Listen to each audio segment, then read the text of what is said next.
Hello दोस्तों, एक बार फिर से स्वागत है आप सभी का दृष्टि पीसीएस की इस नई वीडियो में। मेरा नाम है सलमान और आज की इस वीडियो के माध्यम से हम उन सवालों के ऊपर चर्चा करेंगे जो कि बनाए गए हैं कुछ ऐसे महत्वपूर्ण खबरों के आधार पर जो बीते हफ्ते राज्य में सुर्खियों में बनी रही। तो आइए एपिसोड की शुरुआत करते हैं और देखते हैं कि पहला सवाल क्या बनाया गया है। निम्नलिखित में से किस मिशन के तहत शक्ति दीदी अभियान की शुरुआत की गई है? विकल्प है मिशन शक्ति, मिशन उड़ान, मिशन सुरक्षा या फिर मिशन दुर्गा। तो दरअसल उत्तर प्रदेश राज्य में महिलाओं के प्रति अपराधों में कमी लाने के लिए शक्ति दीदी अभियान की शुरुआत की गई है और यह जो अभियान शुरू किया गया है यह मिशन शक्ति के अंतर्गत शुरू किया गया है। तो प्रश्न का सही उत्तर जो हो जाएगा ऑप्शन ए हो जाएगा। अभी हाल ही में गौतम बुद्ध नगर, जिसे कि हम नोएडा भी कहते हैं, वहां की पुलिस कमिश्नर लक्ष्मी सिंह के नेतृत्व में महिला सुरक्षा को लेकर मिशन शक्ति के अंतर्गत शक्ति दीदी अभियान की शुरुआत की गई है। दरअसल अगर बात करें तो हाई राइज जो सोसाइटी है वहां पर इस तरह की योजनाओं का लाभ महिलाओं को नहीं मिल पाता है, तो ऐसी महिलाओं को भी इसका लाभ मिल सके इसको भी इसके अंतर्गत रखा गया है। अगर बात करें मिशन शक्ति के तहत तो शक्ति दीदी अभियान की शुरुआत तो किया गया है जिसमें एक शहर, गांव, सोसाइटी सभी वर्ग की महिलाओं को जोड़ा जाएगा, जिससे कि महिलाओं के प्रति जो भी अपराध हो रहे हैं उसमें कटौती लाई जा सके। साथ ही साथ महिला सशक्तिकरण के लिए महिलाओं को और भी आगे बढ़ाया जा सके, साथ ही साथ उनके अंदर उनके विरुद्ध होने वाले अपराधों के प्रति जागरूकता लाई जा सके। चलिए बात करते हैं अगले सवाल पर। सवाल है निम्नलिखित कथनों पर विचार करें। राज्य सरकार ने छोटे छोटे विवादों को समझौते के आधार पर निपटने के लिए कानूनी सहायता रक्षा परामर्श प्रणाली को लागू किया है। इसके लिए पात्र व्यक्ति की वार्षिक आय 3 लाख रुपए से कम होनी चाहिए। नीचे दिए गए कोड का प्रयोग करते हुए आपको सही विकल्प का चुनाव करना है। तो दरअसल अभी हाल ही में उत्तर प्रदेश सरकार ने गरीब लोगों को फ्री में कानूनी सहायता दिलाने, साथ ही साथ जो भी छोटे मोटे विवाद हैं उनको आपसी समझौते के आधार पर निपटाने के लिए, जिससे कि जो भी न्यायिक प्रक्रिया है या जो भी अदालतें हैं उन पर जो मुकदमों का बोझ पड़ा हुआ है उसको कम किया जा सके, इसके लिए समझौते के आधार पर निपटाने के लिए कानूनी सहायता रक्षा परामर्श प्रणाली की शुरुआत की है। और इसके अंतर्गत कई सारे ऐसे पैरामीटर्स हैं कि किन व्यक्तियों को इसका लाभ मिल सकेगा। उसमें से एक पैरामीटर यह है कि जो भी पात्र व्यक्ति हो गए उसकी जो इनकम होगी, वार्षिक आय 3 लाख से कम होगा। यदि कि राज्य में कोई भी ऐसा व्यक्ति जिसकी जो वार्षिक आय है वह समस्त स्रोतों से मिलाकर के 3 लाख से कम है तो वह व्यक्ति इस सुविधा के अंतर्गत पात्र माना जाएगा। तो यहां से दोनों ही कथन सही हो जाते हैं, तो प्रश्न का उत्तर सही हो जाएगा सी वाला। अगर यहां से हम देखें थोड़ा डिटेल में तो इस योजना के लाभ लेने की पात्रता क्या है, तो इसमें मुख्य रूप से प्रदेश पीड़ित की महिलाओं, बेटियों और बच्चे, यानी कि महिला वर्ग की अगर बात करें तो चाहे उसमें किशोरी हो, महिलाएं हो या अगर बच्चों की बात करें तो इसके लिए पात्र होंगे। उसके अलावा दृष्टिहीन, कुष्ठ रोग, बहरेपन, दिमागी कमजोरी से जो भी व्यक्ति ग्रसित हैं वह भी इस योजना के लिए लाभ पात्र होंगे। इसके अलावा जैसी कोई सामूहिक आपदा आ जाती है, जातीय हिंसा का कोई व्यक्ति शिकार हो जाता है, साथ ही साथ वर्ग विशेष को लेकर के किसी दूसरे वर्ग पर किया गया अत्याचार, साथ ही साथ बाढ़, अकाल, भूकंप जैसी इस तरह की कोई परिस्थितियां आ जाती हैं और कोई व्यक्ति इन सारी चीजों से पीड़ित होता है तो वो भी इसके अंतर्गत पात्र व्यक्ति होगा। इसके अलावा औद्योगिक कामगार, यानी कि ऐसे श्रमिक जो कि किसी इंडस्ट्री में काम कर रहे हैं, साथ ही साथ किशोर अपचारी अर्थात 18 वर्ष तक की आयु के बालक भी इसके अंतर्गत पात्र माने जाएंगे। कोई भी व्यक्ति यदि अभिरक्षा में निरुद्ध किया गया है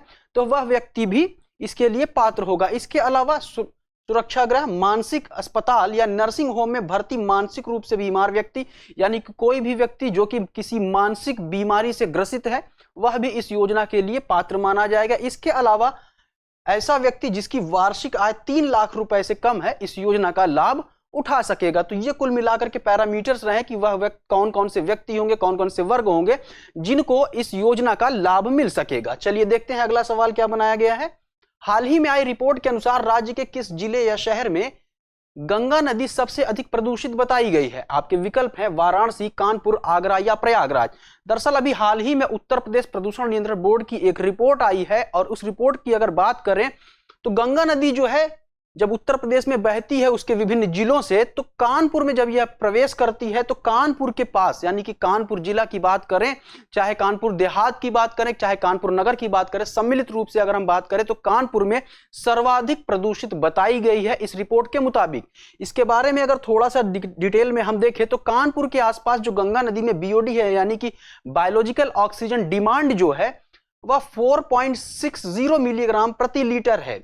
यही गंगा में टोटल कॉलीफॉर्म की अगर बात करें 20,000 और फीकल कॉलीफॉर्म की बात करें तो 17,000 पाया गया है, जो कि प्रदूषण के मामले में काफी ज्यादा है। वहीं अगर बात करें प्रयागराज में जो संगम क्षेत्र है जहां पर 3 नदियां यानी कि गंगा, यमुना और सरस्वती मिलती हैं, उस क्षेत्र की बात करें तो यहां का जो बीओडी है वह अधिकतम 2.90 मिलीग्राम प्रति लीटर पाया गया, जो कि संतोषजनक स्थिति में माना जाता है।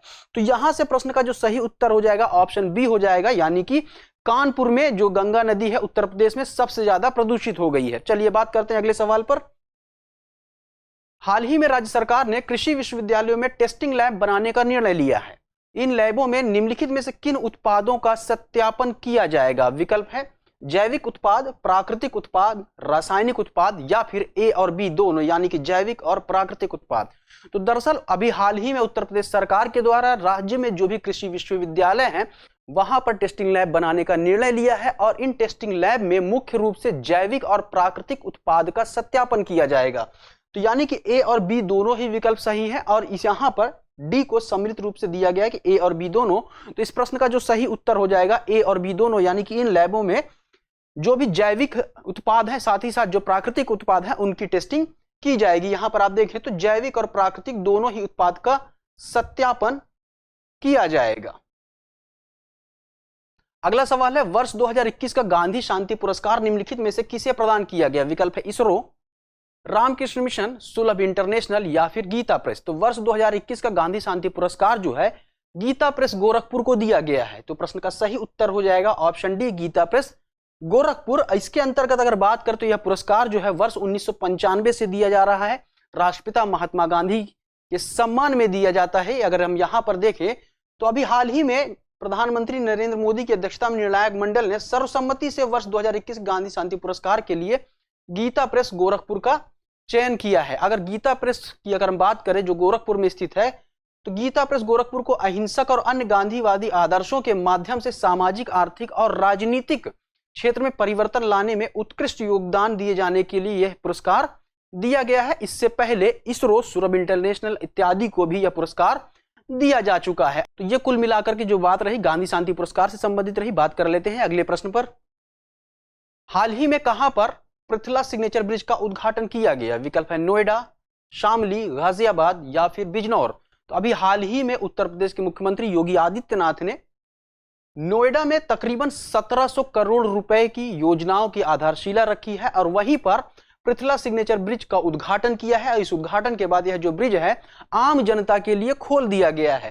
तो यह जो ब्रिज है यहां पर काफी मनमोहक दृश्य देखने को मिल रहा है, जिसकी वजह से लोगों का तांता लगा है वहां पर सेल्फी पिक्चर लेने के लिए, जिसकी वजह से यह एक बार सुर्खियों में बना हुआ है। तो इस प्रश्न का जो सही उत्तर हो जाएगा ऑप्शन ए हो जाएगा, यानी कि नोएडा हो जाएगा। यहां पर देखें 1718 करोड़ की 124 योजनाओं की सौगात दी गई है। कहां पर? नोएडा को, यानी कि गौतम बुद्ध नगर को, और इसी के अंतर्गत पर्थला गोल चक्कर पर यह ब्रिज बनाया गया है। और यह जो पृथला सिग्नेचर ब्रिज जो नोएडा प्राधिकरण के अंतर्गत एक महत्वाकांक्षी परियोजना है और अभी इसी हाल ही में आम जनता के लिए खोल दिया गया है। अगले सवाल की तरफ बढ़ने से पहले आप सभी विद्यार्थियों के लिए एक सूचना है, और सूचना यह है कि उत्तर प्रदेश लोक सेवा आयोग द्वारा जो आगामी मेंस की परीक्षा आयोजित की जाएगी उसके लिए ऑनलाइन मोड पर दृष्टि लर्निंग ऐप के माध्यम से दृष्टि संस्थान की ओर से कक्षाएं शुरू कर दी गई हैं। यदि कोई भी विद्यार्थी इनमें प्रवेश लेना चाहता है, प्रवेश से संबंधित कोई जानकारी चाहता है या कोई अन्य जानकारी चाहता है, तो इस दिए गए संपर्क नंबर पर कॉल करके जानकारी प्राप्त कर सकता है। साथ ही साथ इस कोर्स के अंतर्गत क्या सुविधाएं छात्रों को दी जाएगी आप सभी यहां पर देख सकते हैं। तो ये कुल मिलाकर के ये सारी बातें रही उत्तर प्रदेश मेंस के लिए जो भी आगामी परीक्षा आयोजित की जाएगी उससे संबंधित कोर्स के लिए। तो चलते हैं अगले सवाल की तरफ। अगला सवाल है, हाल ही में राज्य सरकार ने निम्नलिखित में से किसको मैग्नेट सिटी के रूप में विकसित करने का निर्णय लिया है? विकल्प है वाराणसी, लखनऊ, कानपुर या फिर बलरामपुर। तो अभी हाल ही में उत्तर प्रदेश सरकार ने लखनऊ को देश के 8वें मैग्नेट सिटी के रूप में विकसित करने का निर्णय लिया है। तो प्रश्न का सही उत्तर हो जाएगा ऑप्शन बी, यानी कि लखनऊ। यहां से अगर देखें तो अभी लखनऊ को मैग्नेट सिटी के रूप में विकसित करने का निर्णय लिया गया है। इसके अलावा इस पूरे प्रदेश में यानी उत्तर प्रदेश की अगर बात करें तो सूचना प्रौद्योगिकी आधारित उद्योगों में काफी मदद मिलेगी जब लखनऊ को एज अ मैग्नेट सिटी के रूप में विकसित कर दिया जाएगा। इसके अलावा उत्तर प्रदेश का जो पूरा फोकस है, यानी कि उत्तर प्रदेश सरकार जो है इस वक्त मुख्य जो फोकस है लखनऊ को देश के मैग्नेट शहरों की कतार में ला करके खड़ा करना है। इसके अलावा अभी देश में 7 शहर जो है मैग्नेट सिटी के रूप में जाने जाते हैं। इनमें दिल्ली एनसीआर, कोलकाता, चेन्नई, मुंबई, हैदराबाद, अहमदाबाद और बेंगलुरु। तो ये वो 7 शहर रहे जिन्हें मैग्नेट सिटी के रूप में विकसित किया जा चुका है और लखनऊ को 8वें मैग्नेट सिटी के रूप में विकसित किए जाने का निर्णय उत्तर प्रदेश सरकार के द्वारा लिया गया है।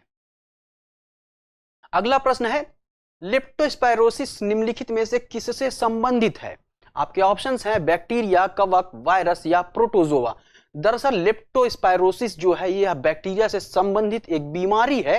तो प्रश्न का जो सही उत्तर हो जाएगा ऑप्शन ए हो जाएगा। लेप्टोस्पायरोसिस की अगर बात करें तो यह एक बैक्टीरियम लेप्टोस्पाइरा इंटरऑर्गन के द्वारा होता है और मुख्य रूप से अगर बात करें तो मानसून जब आ जाता है।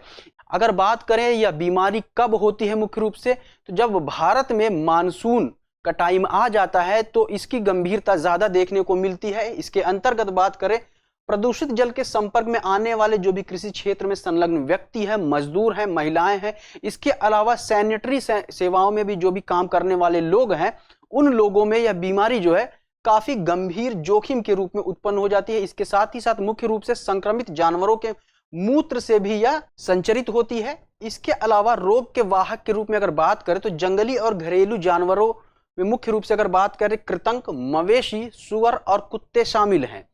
तो कुल मिलाकर के यहां से अगर देखें तो इसमें वाहक का काम कौन करता है? कृंतक, मवेशी, सुअर और कुत्ते करते हैं। और मानसून के दौरान यह बीमारी जो है ज्यादातर लोगों में देखी जाती है। किन लोगों में? जो कि सैनिटरी सेवाओं में संलग्न है। इसके अलावा ऐसे लोग जो कि कृषि क्षेत्र में संलग्न है, लेकिन कृषि क्षेत्र के दौरान जब वह किसी प्रदूषित जल के संपर्क में आते हैं तो ऐसे लोगों में यह बीमारी होने का खतरा ज्यादा बढ़ जाता है। अगला प्रश्न है, हाल ही में भारत ने किस देश को मिसाइल कॉर्वेट आईएनएस कृपाण उपहार में देने की घोषणा की है? आपके ऑप्शन है वियतनाम, थाईलैंड, मलेशिया या फिर मिस्र। तो प्रश्न का जो सही उत्तर हो जाएगा ऑप्शन ए हो जाएगा। दरअसल भारत ने वियतनाम की जो सैन्य क्षमता है उसको बढ़ाने के लिए, उसको और विकसित करने के लिए अभी हाल ही में एक निर्णय लिया है और इस निर्णय के अंतर्गत भारत जो है मिसाइल कॉर्वेट आईएनएस कृपाण को वियतनाम को उपहार में देगा, जिससे कि दोनों देशों के बीच जो सैन्य संबंध है, साथ ही साथ जो राजनीतिक संबंध है, उसमें और प्रगाढ़ता देखने को मिलेगी। इसके अलावा भारत और वियतनाम ने 2016 में एक व्यापक रणनीतिक साझेदारी साझा की है और रक्षा सहयोग इस साझेदारी का एक प्रमुख स्तंभ है।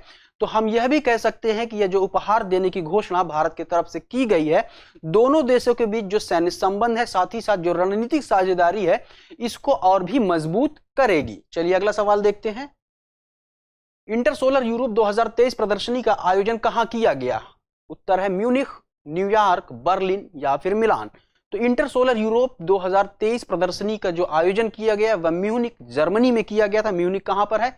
जर्मनी में है। और इंटरसोलर यूरोप 2023 प्रदर्शनी की बात करें तो यह एक ऐसा मंच है जहां पर विश्व के जो विभिन्न देश हैं वह रिन्यूएबल एनर्जी से संबंधित कोई भी मुद्दा होता है उसको लेकर के चर्चा करते हैं, साथ ही साथ रिन्यूएबल एनर्जी के मामले में लोगों को और भी ज्यादा जागरूक करते हैं इसी मंच से। इसके बाद अगर बात करें तो अभी इस प्रदर्शनी में भारतीय अक्षय ऊर्जा विकास एजेंसी यानी कि अरेडा ने हाल ही में इसमें भाग लिया है। अगर बात करें यह जो आयोजन किया जा रहा है, यह जो प्रदर्शनी है, मुख्य रूप से अगर बात करें तो इंटरसोलर यूरोप की बात करें तो यह द स्मार्टर ई यूरोप का एक हिस्सा है, जिसमें कुल मिलाकर के 4 प्रदर्शनियां, एक व्यापक कार्यक्रम के साथ साथ समानांतर सम्मेलन भी शामिल है। यानी कि 4 प्रदर्शनियां लगाई जाती हैं इसकी, और यह एक ई स्मार्टर यूरोप का एक हिस्सा है। तो ये रहा आज के एपिसोड का अंतिम सवाल, और इस अंतिम सवाल के साथ आज के एपिसोड को हम यहीं पर विराम देंगे। हमें उम्मीद है इन प्रश्नों के माध्यम से जिन तथ्यों और सूचनाओं को आप सभी तक पहुंचाया गया वो निसंदेह रूप से आपकी आगामी परीक्षा में काफी महत्वपूर्ण साबित होंगे। यदि आपकी कोई क्वेरी है, कोई सुझाव है, तो आप सभी सादर आमंत्रित हैं। तो मिलते हैं अगले एपिसोड में कुछ नए प्रश्नों और सूचनाओं के साथ। तब तक पढ़ते रहिए, आगे बढ़ते रहिए। शुक्रिया।